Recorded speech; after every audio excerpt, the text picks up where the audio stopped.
Korma group, जो सोचता है वो करता है। आपके अपने सपनों का आशियाना। क्या ललन सिंह का इनकार के बावजूद आरसीपी सिंह की जेडीयू में होगी वापसी?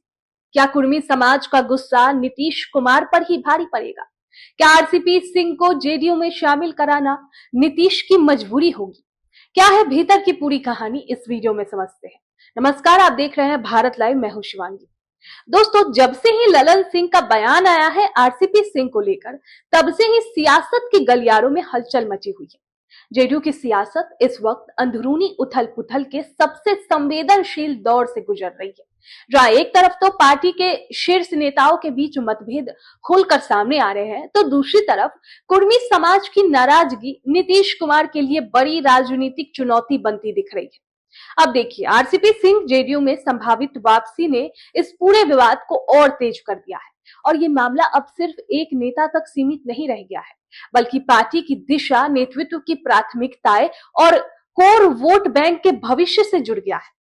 दरअसल ललन सिंह के बयान के बाद ये विवाद खुलकर सामने आया, जब उन्होंने 2020 विधानसभा चुनाव में जेडीयू की सीटें 71 से घटकर 43 होने की जिम्मेदारी आरसीपी सिंह पर डालते हुए कहा कि ऐसे व्यक्ति के लिए पार्टी में कोई जगह नहीं होनी चाहिए। अब ये बयान आते ही राजनीतिक गलियारों में सवाल उठने लगे कि क्या हार की पूरी जिम्मेदारी सिर्फ एक व्यक्ति पर डालना सही है, जबकि उस समय पार्टी की रणनीति, गठबंधन की मजबूरियां और नेतृत्व के फैसले भी बराबर के जिम्मेदार थे। अब इस बयान के बाद ही कुर्मी समाज में खासा असंतोष देखने को मिला। सोशल मीडिया पर कुर्मी समाज से जुड़े कई पेजों पर संगठनों ने ललन सिंह के खिलाफ मोर्चा खोल दिया और ये सवाल उठाया कि पार्टी में दोहरा मापदंड क्यों अपनाया जा रहा है। लोगों का कहना है कि अगर अरुण सिंह जैसे नेता, जिन्होंने कभी नीतीश कुमार के खिलाफ बेहद कड़े बयान दिए थे, उन्होंने कहा कि नीतीश के कलेजा पर पैर रखना चाहते हैं, पार्टी में वापस आ सकते हैं वैसे नेता, और उनके बेटे को विधायक बनाया जा सकता है, तो फिर आरसीपी सिंह की वापसी पर इतना विरोध क्यों हो रहा है? देखिए, कुर्मी समाज का यह भी तर्क है कि आरसीपी सिंह लंबे समय तक नीतीश कुमार के सबसे भरोसेमंद नेताओं में गिने जाते हैं और संगठन को मजबूत करने में उनकी बड़ी भूमिका रही है। ऐसे में अचानक उन्हें पूरी तरह खलनायक के रूप में पेश करना समाज को स्वीकार नहीं हो रहा। यही वजह है कि ये नाराजगी अब सिर्फ बयानबाजी तक सीमित नहीं रह गई है, बल्कि जमीन पर भी दिखाई देने लगी है। जगह जगह पोस्टर लगाए जा रहे हैं, बैठकों का आयोजन हो रहा है और आरसीपी सिंह के समर्थन में आवाजें तेज हो रही है। नीतीश कुमार के लिए ये स्थिति इसलिए भी ज्यादा गंभीर है क्योंकि हमेशा से ही कुर्मी समाज उनके सबसे मजबूत कोर वोट बैंक रहा है। बिहार की राजनीति में नीतीश कुमार की ताकत एक बड़ा आधार यही समाज रहा है, और ये भली भांति जानते हैं कि अगर इस वर्ग में असंतोष बढ़ा तो इसका सीधा असर आने वाले अगले चुनाव पर पड़ सकता है। यही कारण है कि आरसीपी सिंह को पूरी तरह नजरअंदाज करना मुख्यमंत्री के लिए आसान नहीं है। देखिए, पिछले कुछ समय से आरसीपी सिंह की बढ़ती सक्रियता भी इसी ओर इशारा कर रही है।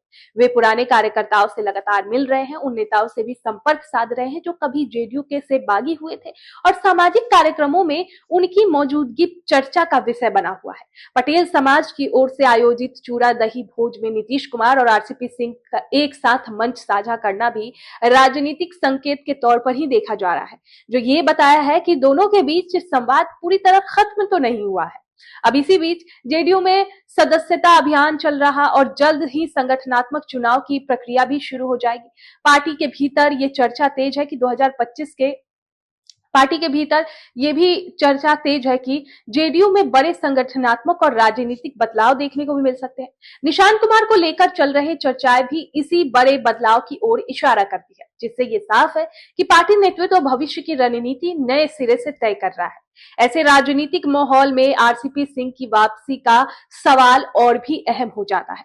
अब ये सिर्फ एक व्यक्ति की वापसी या विदाई का मुद्दा नहीं रह गया है, बल्कि ये नीतीश कुमार की राजनीतिक मजबूरी, कुर्मी समाज की नाराजगी और जेडीयू की आंतरिक एकजुटता से जुड़ा मामला बन चुका है। आपको बता दें कि ललन सिंह पर लोग ये भी सवाल उठा रहे हैं कि आप ही वो नेता थे जो जेडीयू छोड़कर चले गए थे, और नीतीश कुमार पे बयान दे रहे थे कि नीतीश कुमार के पेट में दांत है और आरसीपी ही है जो आपको वापस लेके आए, तो फिर उनके लिए ऐसा बयान क्यों? अगर कुर्मी समाज का गुस्सा और बढ़ता है तो पार्टी नेतृत्व को अपने रुख में नरमी दिखानी पड़ सकती है। तो कुल मिलाकर जेडीयू के भीतर चल रही ये अंदरूनी लड़ाई आने वाले महीनों में बिहार की राजनीति की दिशा तय करने साबित हो सकती है। अब ये देखना दिलचस्प होगा कि नीतीश कुमार की पार्टी एकता और अपने कोर वोट बैंक को बचाने के लिए कौन सा राजनीतिक रास्ता चुनते हैं, और क्या आरसीपी सिंह की वापसी वास्तव में जेडीयू की मजबूरी बनकर सामने आती है, या फिर ललन सिंह और नीतीश कुमार की दूरियां बढ़ जाती है। देखिए, ये भी एक सवाल उठता है। तो आप क्या सोचते हैं इस खबर को लेकर? कमेंट बॉक्स में हमें जरूर बताएं। आपके सपनों को हमने सजाया है, ई होम्स पैनोरामा को हमने बनाया है। ई होम्स मेरा एक सपना था जिस पे मैं पिछले 4 साल से काम कर रहा था। हमने जो बनाया है वो सबने है माना। ई होम्स पैनोरामा में हो आपका भी आशियाना।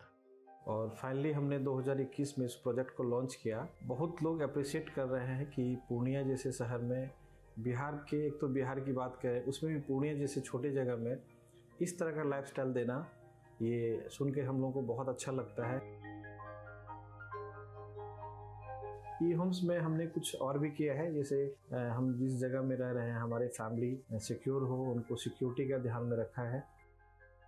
आपकी सुविधा और सुरक्षा आपके लिए खास है, ये आपका विश्वास है। इसमें आर्टिफिशियल इंटेलिजेंस का 7 लेयर सिक्योरिटी का हमने इस्तेमाल किया है। लस ग्रीन कैंपस को बनाया है। यदि हमारा बाउंड्री वाल है तो वो वर्टिकल गार्डन है। ये जितनी भी फैसिलिटी होता है एक इंटरनेशनल टाउनशिप में ई होम्स है, ये हम लोग विश्वास नहीं कर पा रहे हैं। जो भी हमारे मित्र, दोस्त या जो भी हमारे बाहर के बाहर आते हैं तो हम लोगों को बहुत अच्छा सुनने को मिलता है और बहुत अच्छा क्रेडिट मिल रहा है। वो सारा हमने सिर्फ एक बिल्डिंग नहीं बनाया, हमें एक बहुत अच्छा लाइफस्टाइल दिया ई होम्स में, और मेरा एक सपना था जिसको मैं आज फुलफिल होते हुए देख रहा हूँ। ये आपका आवास है। ई होम्स पैनोरामा में अब आपका निवास है। E Homes Panorama, luxurious lifestyle redefined. Panorama group, जो सोचता है वो करता है। अगर ये वीडियो पसंद आई और वह बिहार के राजनीति और बिहारियत से सरोकार रखेनी तो सब्सक्राइब बटन दबा के चैनल के सब्सक्राइब कर ली। ओजे एगो घंटी बा, ओकरा बटन दबा देला से कुल सटीक और मारक खबर रुआ मुफ्त में मिल जाई। अगर रुआ पत्रकारिता के हमनी के नया प्रयोग में सहयोग कर चाहतानी तो ज्वाइन बटन दबा दी। पेटीएम नंबर नोट कर ली 9386816700।